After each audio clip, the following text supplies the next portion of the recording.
Ben, welcome. Hi, thank you for having me. Thank you for taking the time to talk with me. First of all, I'd like to congratulate you on winning the silver prize at the Beethoven Festival. It was quite an accomplishment. Thank you very much. It was an honor to receive it. You did a wonderful job on the piano sonata, which we'll talk about that a little bit later. Now, Ben, where do you go to school? What grade are you? I'm a freshman at Deerfield Academy in Deerfield, Massachusetts, which is a boarding school with a really fabulous music program that encourages everyone to really pursue their dreams of being a pianist or any sort of musician, whether classical or not. That's wonderful. Do you get to actually practice and do concerts or classes there as well? Yeah, so this fall we actually pulled together a performance of the Carnival of the Animals by Camille Saint-Saëns with two pianos, a full string orchestra, and it was really great. We got a chance to record it professionally. There are and aside from that performance, it's officially a Steinway school, which means that almost every practice room is fitted with a Steinway Grand, which means that the opportunities for practicing are amazing. Other than your music study at the school, what else do you like? What's your favorite subject? So actually, I haven't had much chance to go through all of these subjects yet. They've outfitted the schedule for COVID. But so far, I would say some of my favorite subjects are my French class. I am bilingual. I speak Russian. And so languages as a general area are always sort of fascinating to me. So that was one of my favorite classes this term. But I also really enjoy math and humanities as subjects.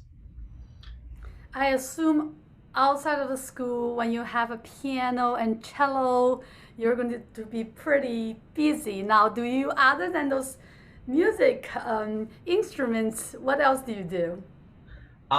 So I read a lot. I really enjoy reading in both Russian and English. I've read a lot of different styles of books, and I just really enjoy doing it in my free time. I also enjoy eating. I enjoy various different foods. I enjoy many to do many things, including going outside for just walks. I really like just being in the fresh air. Um, I like hiking and yeah, a wide variety of activities. Wonderful. Well, let's talk about your piano study a little bit. When did you start? So I started when I was 5 years old in kindergarten with Irina Yakub, who is a private teacher in Amherst, where I live. And so she kind of took me through the very basic steps of starting my musical journey, and she started me with pieces from method books, but not really using the methods because there's a lot of great pieces that I can learn from in there. And so she started me down that road, and a couple years later, I was able to have my first full solo recital, in which I played all 12 of Prokofiev's from pieces from Prokofiev's children's cycle, as well as some premieres written by her husband, actually, who was a fabulous composer. And so then after that, I would have pretty regular solo recitals about every 6 to 9 months.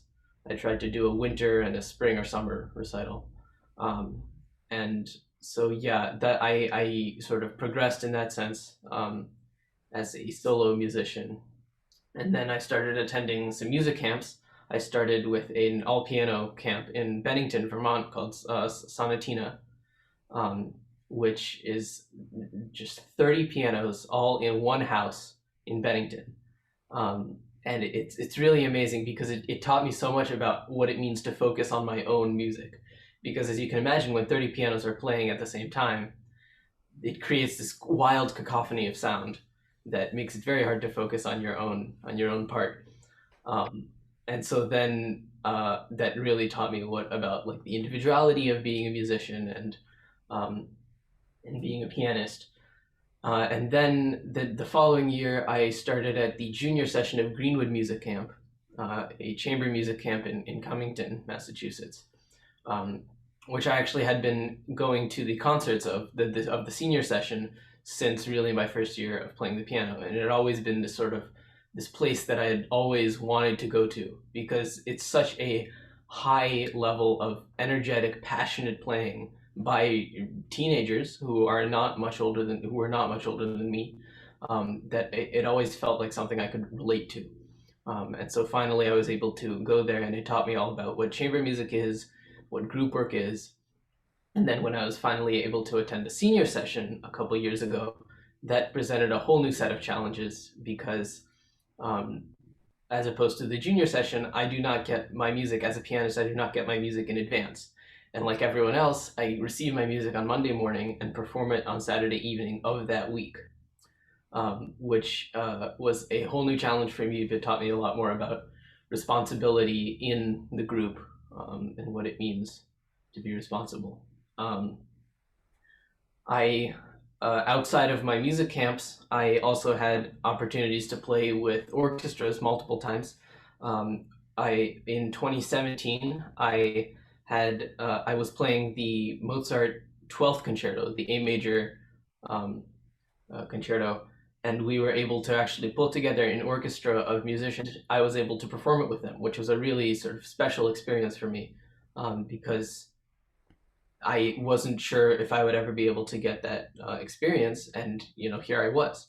And we continued doing that for the next couple of years, with the other A major concerto, the 23rd. And that one I actually got to perform with the Springfield Symphony Orchestra and Kevin Rhodes, um, as a result of a competition that I won. And then the following year, I performed Beethoven's C major concerto with another orchestra that we pulled together, as well as some world premieres by that same composer in Amherst. And then last year, I started studies with Natalia Harlop at NEC. And she sort of took what I already knew and pushed it even deeper into the complex world of musicianship.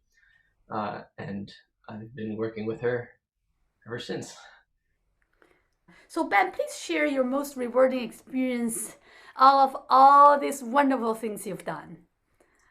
I would say probably the most rewarding experience would be the experience I had at the Greenwood senior session, because I had to take this piece of music that I most of the time I'd never seen before, and learn it in 5 days. And I would say I came out of um, that camp a more experienced musician and one who was able to learn much quicker, much more able to learn, um, not just new music but new styles is this the closest thing. Um, just learning how to be a more deep and yeah, a deeper musician. Yeah, so I would say that was probably one of the most rewarding experiences, as well as also the multiple chances I've had to perform in public, because they have really taught me how to deal with nerves and while performing for people who have not heard me before. How I can be myself, Yeah. and so that was a very important experience for me. It sounds like you don't lack motivation to practice. Were you always motivated, even when you were little, where your parents have to say, "Hey, Ben, it's time to practice the piano"? Um, I always wanted to get started. Um, there have been down days, there have been up days. There have been days when I have been less willing. There have been days when I've been more willing.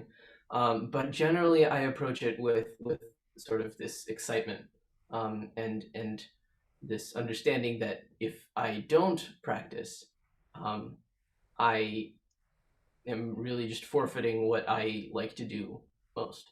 Um, and it always sort of leads me forward when I practice. Now, could you share a bit on practicing? You are a very good listener. As I was watching you playing the Beethoven Sonata, I can see yourself listening, listening to your playing. I can, even just from the gesture, I know that you're sort of very aware of what you're producing from the piano and with, connecting with your mind. How do you um, practice? How do you connect yourself with the music and obviously bringing it out of the keyboard? Yeah. Um, I mean, the really the thing that I think about when I practice is the sound that I am producing, not just the actual tone, but what is coming out of the piano, and how I can hear it. Because one of my big issues is I don't hear what the audience hears as the performer, and so I often try to sort of really break down the music, and hear what I need to hear in order to make the audience hear what I want them to hear. Um, and I often record myself and listen to myself to try to achieve that, because um, I can hear it more or less the way someone from the outside would. And so I just that what you mentioned about listening to myself really sort of I've started doing that through recording myself, through breaking down every voice, every hand, um, and really thinking about what the audience hears. How much do you practice a day, average? Just curious. Yeah. So uh, it's kind of hard for me to give you an exact number. It really varies on my schedule. I usually on school days it'll be around 4 to 5 hours on average, and then weekends and vacations it'll usually stretch out a bit more, to around maybe 6 or 7 hours. Um, I'm not sure how exact that number is. Uh, but I do not spend a lot of time off the piano. I can say that. Um, Now, how do you balance your schoolwork and the piano and the cello? yeah, so I usually it's usually not too difficult for me, because now as since I go to a school that has such amazing music facilities, I have actually chances to practice at school.